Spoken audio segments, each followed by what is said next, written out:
we need to talk about Jesse Belvin joining the club. The list of those 27-year-olds who went to join what Kurt Cobain's mother called that stupid club received Amy Winehouse in 2011, and when she died, there were any number of writers who noted the list of those of that age who'd gone: Robert Johnson, Brian Jones, Jimmy, Janis, Jim, Badfingers Pete Ham, and of course, Jesse Belvin. Jesse Belvin was one of the most gifted writers and singers of his generation when he was killed in a car crash in February 1960 at age 27, which also took his 25-year-old wife, Joanne, who wrote Guess Who? While not nearly as well remembered by the general public as either Sam Cooke or Otis Redding, singer Jesse Belvin was in many regards a performer of equal stature, whose career was also cut far too short by tragedy. At the time of his death, Belvin was moving in much the same direction as Cooke. He was even on the same record label, although signed earlier, and was scoring and writing hits long before Redding ever cut a record. Born on December 15, 1932, in San Antonio, Texas, Jesse Belvin possessed a voice that could move mountains and touch the soul. His silky, smooth delivery and impeccable range made him a force to be reckoned with in the music industry. It was during this time that Jesse met the love of his life, Joanne, a talented singer in her own right. Their connection was undeniable, and in 1952, they embarked on a journey of love and partnership, exchanging vows in a small, intimate ceremony. Having been drafted into the Army around 1953, Belvin continued to write songs. His composition, Earth Angel, eventually co-credited to Belvin and Hollywood Flames singers Curtis Williams and Gaynell Hodge after a legal dispute, was recorded by the Penguins and became one of the first R&B singles to cross over onto the pop charts, selling 1 million copies in 1954-1955. On July 10, 1949, Belvin did the opening act with Big J. McNeely and Lionel Hampton at the 5th Cavalcade of Jazz that was produced by Leon Heflin Sr. in Los Angeles at the Wrigley Field Ballpark. In 1950, he joined Three Dots and a Dash, saxophonist Big J. McNeely's backing vocal quartet, and featured prominently on their record releases. In 1952, he joined Specialty Records. Although his early solo records were unsuccessful, his fourth record, Dream Girl, credited to Jesse and Marvin and featuring sax player Marvin Phillips singing, reached number 2 on the U.S. Billboard R&B chart in 1953. Along with Charles Wright, Belvin was involved with Kent modern A&R man Tony Hilder in the late 1950s.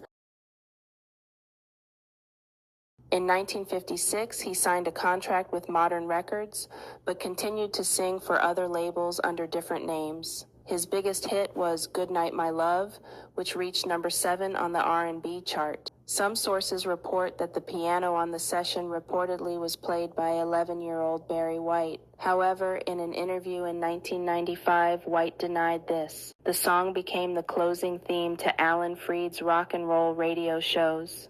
Belvin's other recordings for Modern were less successful, and in 1958 he recorded on Dot Records with a group, The Shields, who included lead singer Frankie Irvin and guitarist Johnny Guitar Watson. Their record, You Cheated, reached number 15 on the U.S. pop chart and number 11 on the R&B chart. In 1956, the single The Girl in My Dreams, EW I Wanna Know Why, recorded with Eugene Church as The Cliques, peaked at number 45 on the Billboard Hot 100. The Girl in My Dreams was covered by the Four Lovers, 2 of whose members, including Frankie Valli, would later become the Four Seasons. By early 1959, Tender Records had a 45 release that was credited to Belvin and the Capris. The single Beware was composed by Jay Dolphin and backed with Endless Love, a composition by K.C. Reith and Robert Hafner.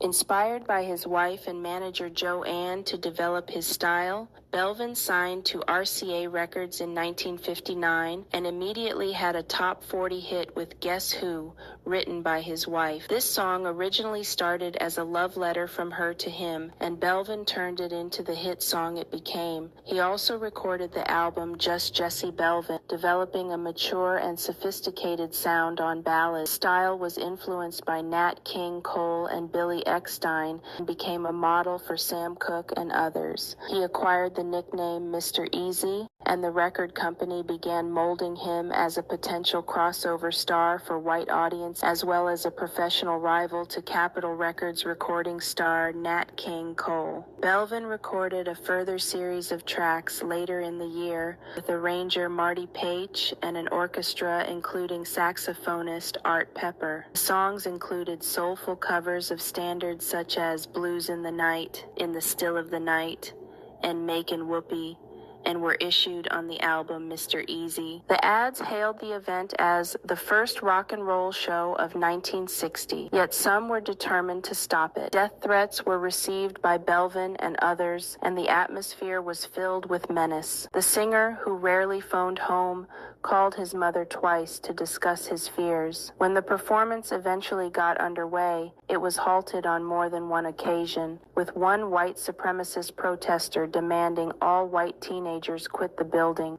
It was feared that there'd be a repeat of the trouble at Nat Cole's April 1956 performance in Birmingham, Alabama, where the singer was attacked on stage by 6 boneheaded assailants. Afterwards, the various performers left town, though Prysock's Lincoln Continental and Wilson's 1960 Cadillac had had their tires slashed. Jesse and Joanne headed for Dallas, but 5 miles south of Hope, Arkansas, their 59 Caddy suddenly swerved into another lane at 85 miles, crashing into an oncoming car driven by one Max Knoll of Milwaukee. The LA Sentinel reported on investigations into whether Belvin's tires had been slashed too. Another theory was that the singer's driver, Charles Ford, who had once worked for Ray Charles, had been drinking. Ray fired him because, according to Etta James, Ford liked to party a little too much. Another motorist had noticed that Ford was straying into the oncoming lane and flashed their lights to alert him. Belvin and his driver, plus Max Knoll and his wife, were killed instantly. Joanne Belvin, Jesse's wife and manager, survived the crash but was denied medical service until Wilson could drive back from Fort Worth to pay for care. She lapsed into a coma and died. At Belvin's funeral,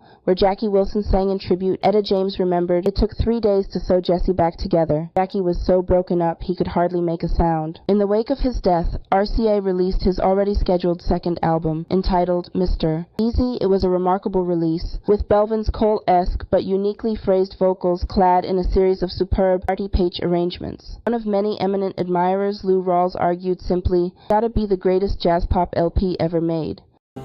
Good night, my love. Pleasant dreams and sleep tight, my love. May tomorrow be sunny and bright and bring you closer to me. Whoa, whoa, whoa, whoa, whoa. Before you go, there's just one thing I'd like to know. Is your love still warm for me?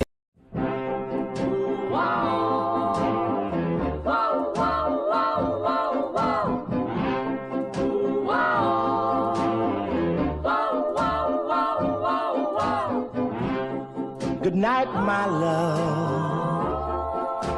Pleasant dreams and sleep tight, my love. May tomorrow be sunny and bright and bring you closer to me. Whoa, whoa, whoa, whoa, whoa. Before you go,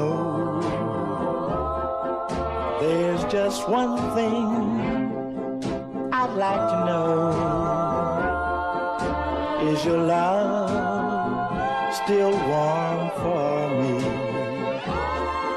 Or has it grown cold? If you should should awake in the still of night, please have no fears, for I'll be there. You know I care. Please give your love to me, dear, only. Good night, my love. Pleasant dreams. Sleep tight, my love.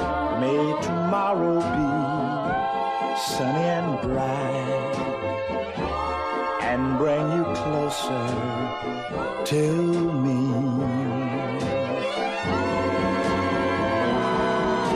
If you should awake in the still of night, please have no fears, for I'll be there. You know I care. Please give your love to me, dear, only. Good night, my love. Pleasant dreams and sleep tight, my love. May tomorrow be sunny and bright and bring you closer to me.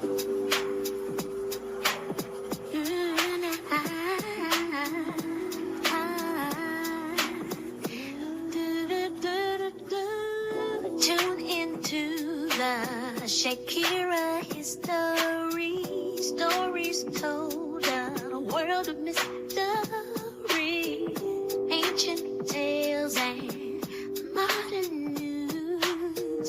Subscribe now, you got nothing to lose.